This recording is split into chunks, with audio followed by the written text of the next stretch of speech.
नमः शिवाय। एस्ट्रोपल्स बाय नमिता में आप सभी का स्वागत है।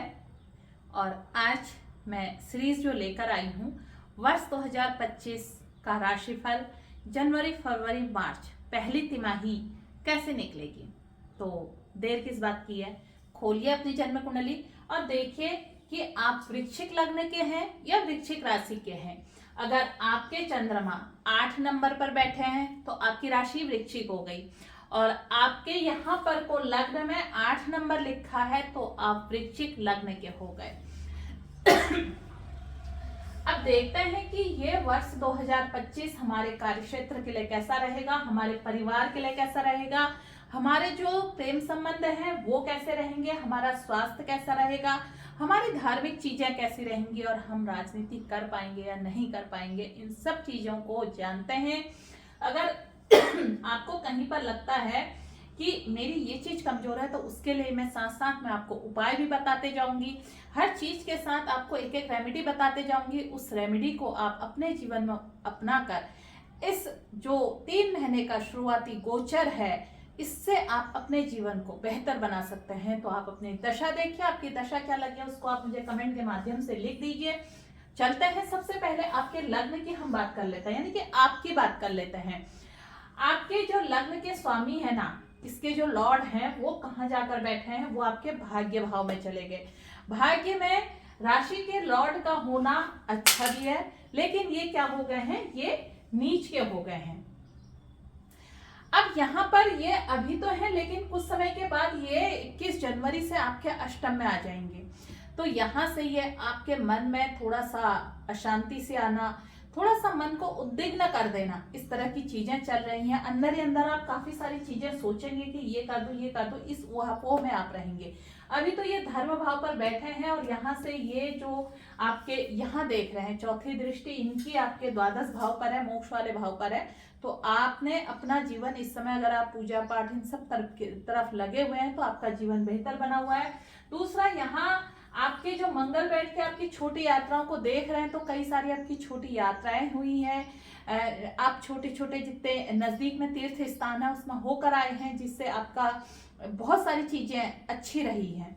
अब आगे होगा क्या कि यहाँ से आपने जो अब अपने धन को देखना है, धन भाव में आपके जाकर अष्टम भाव के स्वामी बैठ गए हैं, तो ये आपकी बचत को इस समय बाहर निकलवाएंगे। अब बचत कैसे बाहर आएगी, कैसे आएगी, क्योंकि आपके लग्नेश जो है ना वो नीच के होके बैठे हैं और ये रोग भाव है। या आप किसी को उधार दे देंगे, और या आप कोई ऐसा चीज कर देंगे जिससे आपके शत्रु खड़े हो जाएंगे तो कोर्ट कचहरी के केस हो जाएंगे। या आपका धन जो है ना, यहाँ शनि भी अपने घर में गए हुए हैं तो घर में कोई बुजुर्ग जन है उनके स्वास्थ्य के प्रति आपका धन जाएगा। तो इस समय आपका जो पुराना इन्वेस्टमेंट है, कहीं आपने एफडी वगैरह फिक्स रखी है तो ये धन आपके खर्च होंगे।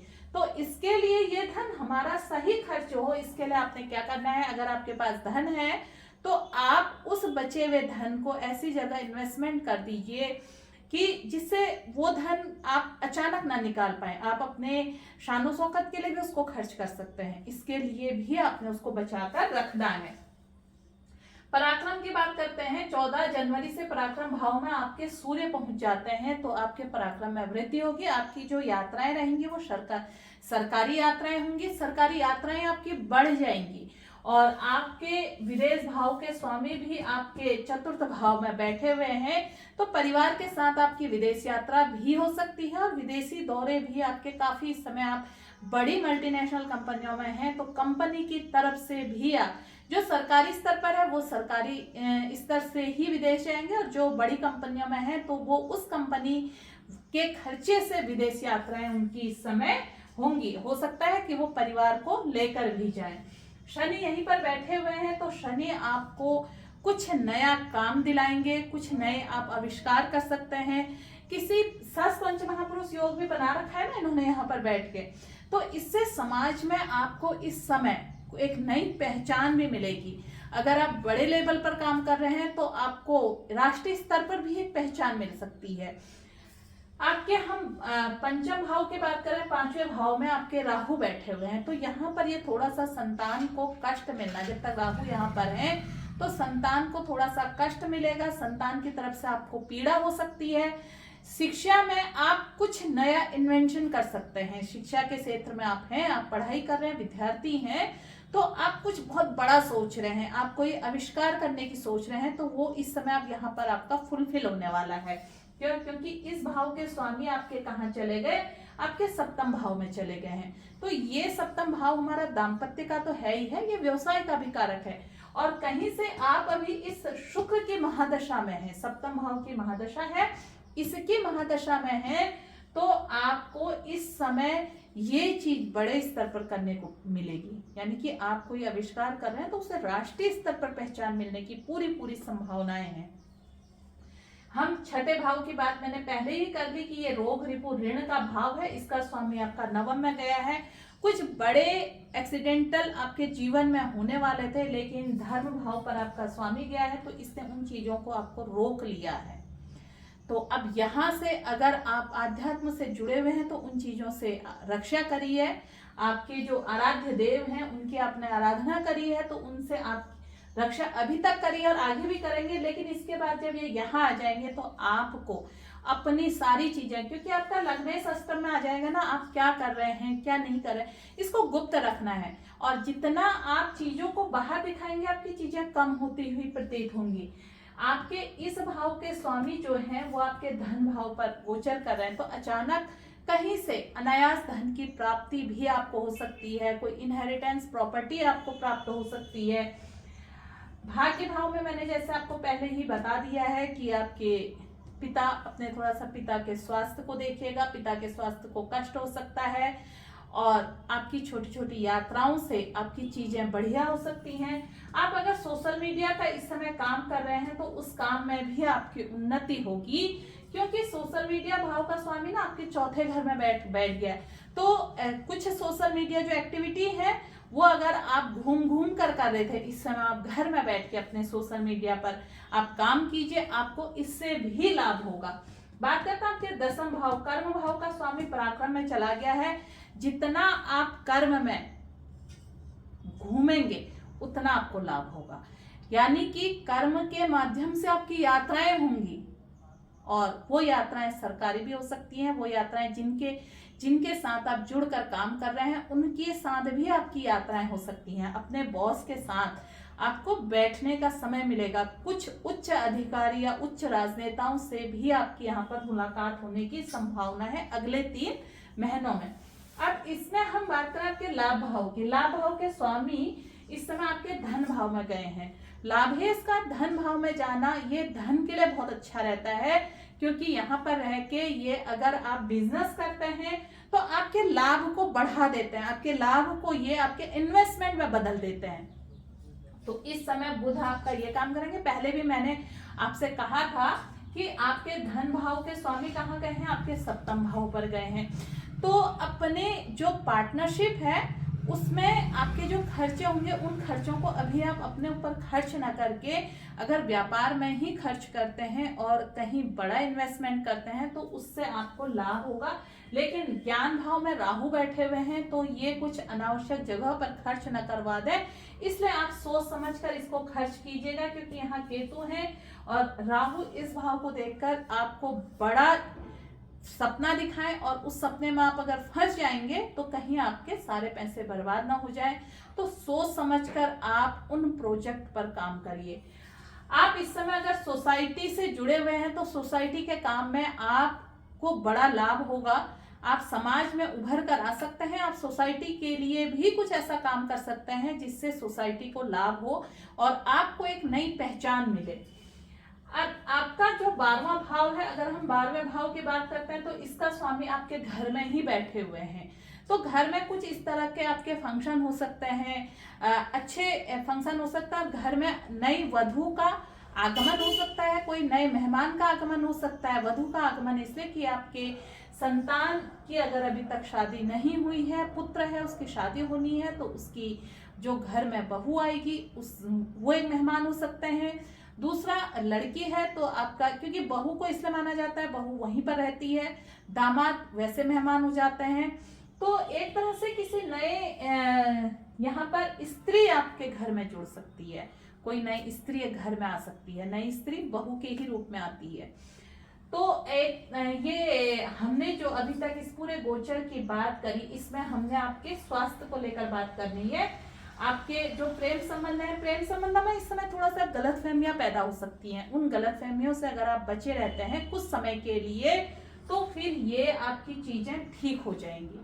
अब इस समय थोड़ा सा आपको ढैया भी चली है, ये ढैया आपकी जब शनि का यहाँ से गोचर हो जाएगा तो वो खत्म हो जाएगी।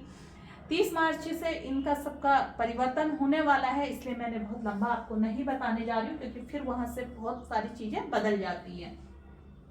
और हम आपके स्वास्थ्य की बात करते हैं तो स्वास्थ्य में आपने थोड़ा सा अपने गले का और अपने पेट का ध्यान रखना है, और थोड़ा सा आप अपना शुगर लेवल का भी ध्यान रखें। खान पान का जितना आप ध्यान रखेंगे अच्छा रहेगा इसमें, क्योंकि आपके स्वामी मंगल है ना, तो आपको योगा, अगर आप जिम ज्वाइन कर सकते हैं तो जिम ज्वाइन कर लीजिए। आप सुबह मॉर्निंग वॉक पर जा सकते हैं तो मॉर्निंग वॉक पर जाइए। एक अपना निश्चित रूटीन बनाकर जब आप चलेंगे तो आपकी सारी चीजें ठीक रहेंगी। और राजनीति की मैंने आपसे बात पहले ही कर ली है कि राजनीति में आपका इस समय जो असल में राजनीति हम 11, ये स्वामी तो आपके ठीक है, 3 नंबर के स्वामी बुध धन भाव पर गए हैं, तो इस समय कुछ आपको छोटा पद देकर भी संतुष्ट होना पड़ सकता है। आपको कोई बहुत लंबे समय से आप एक थे कि मुझे पद मिलना चाहिए, नहीं मिल रहा है, तो आप इससे भी संतुष्ट हो सकते हैं कि कोई छोटा आपको पद दे दिया जाए। टिकट आप अगर मांग रहे हैं किसी चुनाव के लिए और आपको वो टिकट नहीं मिल रहा है तो हो सकता है आपसे ये कह दिया जाए कि इस समय आप शांत रहिए, बाद में आपको हम कोई पद दे देंगे, तो आपको वहां पर भी थोड़ा सा समझौता करना पड़ेगा। तो राजनीति जो है वो आपकी पूरी समझौते से भरी पड़ी है, तो आपका सारी चीजें ठीक रहे इसके लिए आपने क्या करना है, मेडिटेशन करना है, और आपने जो पूजा करनी है अपने घर में विष्णु सहस्त्रनाम का पाठ करवाएं, खुद पढ़ें या करवाएं, तो इससे आपके सारी जो चीजें हैं वो ठीक हो जाएंगी। और अगर ये गोचर आपको ट्रांजिट ग्रहों का वर्ष 2025 का अच्छा लगा तो आप कमेंट के माध्यम से मुझे लिखिए। आपके कोई प्रश्न हैं, इस जन्म कुंडली से संबंधित कोई प्रश्न है वो मैं आपको बताऊंगी। अभी कुछ लोग कहेंगे कि आपने इसमें जॉब के लिए नहीं बताया कि हमें नई जॉब प्राप्त होगी या नहीं होगी, वो भी मैंने बता दिया कि अभी सूर्य की स्थिति यहाँ पर है और अभी सूर्य मार्च तक का यहाँ आ जाएंगे। तो वृश्चिक राशि वाले मेहनती बहुत होते हैं, ये मेहनत के बल पर सब कुछ पा लेते हैं, क्योंकि ये भाग्य पर भरोसा नहीं करते हैं, भाग्य के बल पर ये नहीं चलते हैं, क्योंकि इनका जो भाग्य है ना वो चंद्रमा है, और चंद्रमा टिकता नहीं है, वो चलता रहता है, हर 2.25 दिन में अपनी राशि परिवर्तित कर लेते हैं। इसलिए जो वृश्चिक राशि वृश्चिक लग्न के लोग होते हैं ये भाग्य पर भरोसा न करके ये कर्म पर भरोसा करते हैं, क्योंकि कर्म भाव का स्वामी जो है ना वो काल पुरुष की कुंडली में शनि है, और यहाँ इनकी शनि की राशि बनी है। इसलिए वृश्चिक लग्न वृश्चिक राशि वालों को मैं हमेशा कहती हूँ कि आप जितना कर्म करेंगे उतनी आपकी उन्नति होगी, और इनके जो खुद कर्मेश हैं वो कर्म की राशि में हैं, और कल अगले महीने इस यहाँ जाएंगे सूर्य की राशि में, तो भी अपने कर्म भाव में उन्नति करेंगे। उसके बाद ये पंचम भाव में आ जाएंगे तो भी ये गुरु की राशि में आएंगे जो इनके मित्र की राशि है, तो भी ये उन्नति करेंगे। तो इसलिए कर्म और व्यवसाय वृश्चिक राशि वालों का अगला 3 महीना बहुत अच्छा है। फिर मिलते हैं एक नए वीडियो के साथ, तब तक आप इस चैनल को सब्सक्राइब कीजिए। आपने अगर अन्य राशि फल भी देखना है तो यही सारे लिंक इस डिस्क्रिप्शन में दिए गए हैं, आप वहां जाकर उन लिंक से मेरे अन्य वीडियोस तक भी पहुंच सकते हैं। फेसबुक में मेरा पेज है नमिता सुयाल भट्ट, उसको भी आप फॉलो कीजिए, और इंस्टाग्राम एस्ट्रोपल्स बाय नमिता, वहां भी आप मुझे फॉलो कर सकते हैं। फिर मिलते हैं, तब तक के लिए नमस्कार, धन्यवाद।